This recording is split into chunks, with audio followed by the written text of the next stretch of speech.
الحمد للہ وکفا والصلاة والسلام علی عباده الذین اصطفى اما بعد فاعوذ باللہ السمیع العلیم من الشیطان الرجیم بسم اللہ الرحمن الرحیم قال اللہ تبارک وتعالی یا ایہا الذین آمنوا اذکروا اللہ ذکرا کثیرا صدق اللہ العظیم۔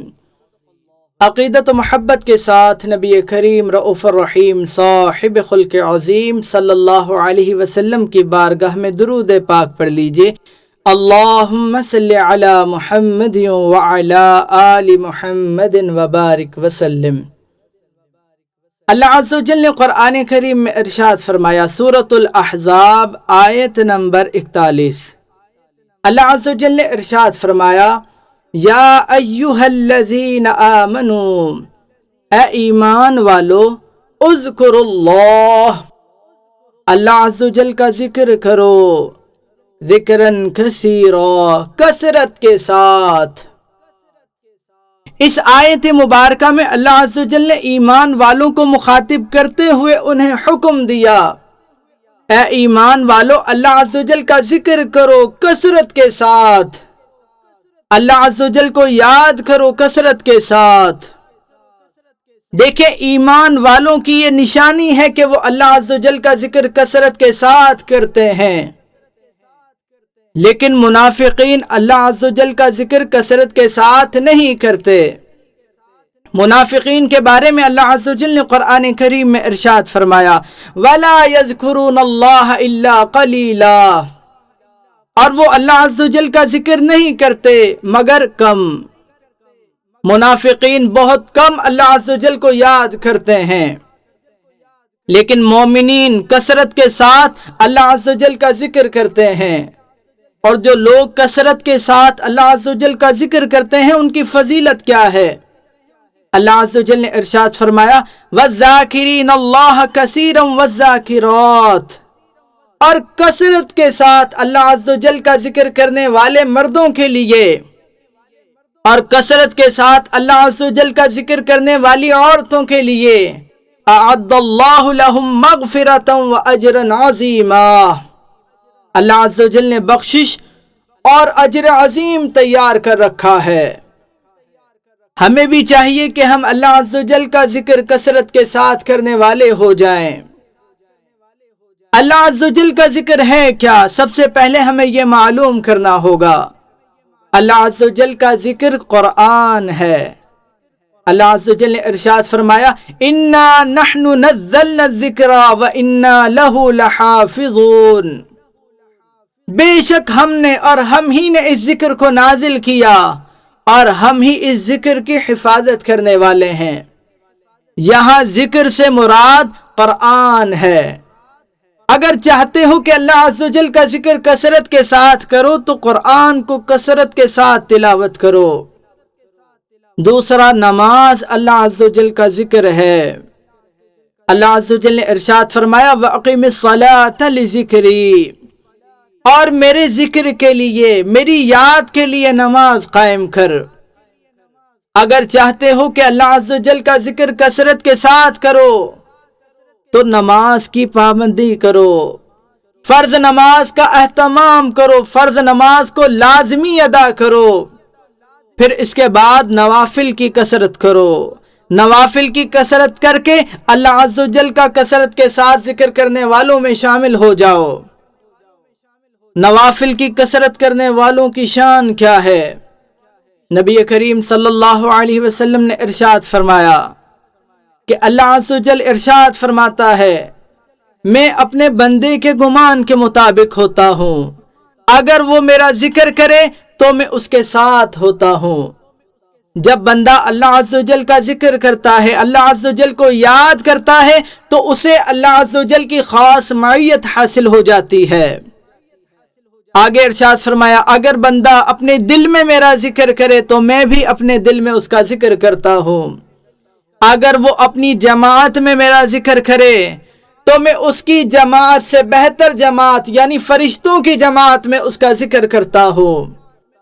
اگر بندہ میرے نزدیک ایک بالشت آتا ہے تو میں ایک ہاتھ کے برابر اس کے قریب ہو جاتا ہوں، اگر وہ ایک ہاتھ کے برابر میرے قریب آتا ہے تو میں 2 ہاتھ کے برابر اس کے قریب ہو جاتا ہوں، اگر وہ میری طرف چل کر آتا ہے تو میں تیزی کے ساتھ دوڑتا ہوا اس کے قریب ہو جاتا ہوں۔ یہ تشبیہات ہیں کہ بندہ جس قدر تیزی کے ساتھ اللہ عز و جل کے قریب ہوتا ہے، اللہ عز و جل اس سے بھی تیزی کے ساتھ اس کے قریب ہو جاتا ہے۔ اور یہ قرب خاص ہے۔ قرب عام تو یہ ہے نحن اقرب الیہ من حبل الورید، اور ہم تمہاری رگے جان سے بھی زیادہ تمہارے قریب ہیں۔ نبی کریم صلی اللہ علیہ وسلم نے ارشاد فرمایا کہ اللہ عز و جل فرماتا ہے، بندہ جس چیز کے ذریعے، جن اعمال کے ذریعے میرا قرب حاصل کرتا ہے، مجھے اس کے اعمال میں سب سے زیادہ محبوب اعمال وہ لگتے ہیں جو میں نے اس پر فرض کر دیے ہیں۔ پھر اس کے بعد بندہ نوافل کے ذریعے میرے قریب آتا رہتا ہے، یہاں تک کہ میں اس سے محبت کرنے لگتا ہوں، اور جس سے میں محبت کرنے لگتا ہوں میں اس کے کان بن جاتا ہوں جس سے وہ سنتا ہے، میں اس کی آنکھیں بن جاتا ہوں جس سے وہ دیکھتا ہے، میں اس کے ہاتھ بن جاتا ہوں جس سے وہ پکڑتا ہے، میں اس کے پیر بن جاتا ہوں جس سے وہ چلتا ہے۔ اگر وہ مجھ سے سوال کرے تو میں اس کے سوال کو پورا کر کے اسے عطا کرتا ہوں، اگر وہ مجھ سے پناہ مانگے تو میں اسے پناہ عطا کرتا ہوں۔ اور بندے کی شان جو اللہ عز و جل کا خاص مقرب ہو جاتا ہے، اللہ عز و جل نے فرمایا جو میں کام کرنا چاہتا ہوں کبھی اس میں تردد نہیں کرتا، سوائے بندہ مومن کی جان نکالتے ہوئے، اس کی روح قبض کرتے ہوئے، کیونکہ وہ موت کو ناپسند کرتا ہے اور میں اسے تکلیف دینا ناپسند کرتا ہوں۔ دیکھیں شان اللہ عز و جل کے مقربین کی۔ اگر چاہتے ہو کہ آپ بھی اللہ عز و جل کے مقرب بن جاؤ تو فرض کی پابندی کرو، فرض نماز کا اہتمام کرو، اس کے بعد نوافل کی کثرت کرو، نوافل کی کثرت کرو۔ آپ اللہ عز و جل کا کثرت کے ساتھ ذکر کرنے والوں میں بھی شامل ہو جاؤ گے، اور اس کا قرب خاص بھی آپ کو حاصل ہو جائے گا۔ اللہ عز و جل کے نام سے اس کو یاد کرنا، یہ بھی اللہ عز و جل کا ذکر ہے۔ اللہ عز و جل نے ارشاد فرمایا وَاذْكُرِ اسْمَ رَبِّكَ وَتَبَتَّلْ إِلَيْهِ تَبْتِيلًا، اور اپنے رب کے نام کا ذکر کر، اپنے رب کے نام سے اسے یاد کر، اور سب سے کٹ کر اسی کے ہو جا، سب سے کٹ کر اسی کا ہو جا۔ اللہ عز و جل نے ارشاد فرمایا وَلِلَّهِ الْأَسْمَاءُ الْحُسْنَى فَادْعُوهُ بِهَا، اور اللہ ہی کے لیے اچھے اچھے نام ہیں، پس ان ناموں سے اسے پکارو۔ نبی کریم صلی اللہ علیہ وسلم نے فرمایا اللہ عز و جل کے 99 نام ہیں، ایک کم 100، بس جس نے اسے یاد کر لیا وہ جنت میں داخل ہو گیا۔ اللہ عز و جل کے ناموں کو یاد کر لو، اسماء الحسنہ کو یاد کر لو، صبح شام اٹھتے بیٹھتے چلتے پھرتے لیٹے ہوئے اسے ان ناموں سے پکارتے رہو، ان ناموں کے ذریعے اس کا ذکر کرتے رہو۔ آگے اللہ عز و جل نے ارشاد فرمایا وَسَبِّحُوهُ بُكْرَةً وَأَصِيلًا، اور صبح شام اس کی تسبیح بیان کرتے رہو۔